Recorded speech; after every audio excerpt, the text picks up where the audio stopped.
Portugalijos rytas Campo Real viešbutyje. Mūsų aktyvi bei kupina nuotykių diena su Ramyru prasideda nuo mano kavos puodelio. Bam, bam, bam. And I know the timing.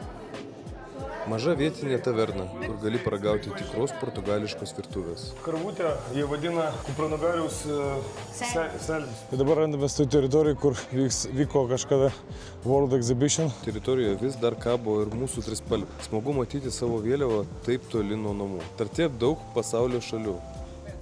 Aplankėme ir Oceanario de Lisboa. Vietą, kur jūra atsidengia iš labai arti. Nuo pirmų žingsnių viduje supranti, kad čia laukia ne tiesiog akvariumai, o didžiulė kelionė per visą vandenyno pasaulį. Tikrai stengsiuosi ir išpildysiu šitą svajonę. Ir važiuoti atgal į oro uostą. Plaukų tyrimas.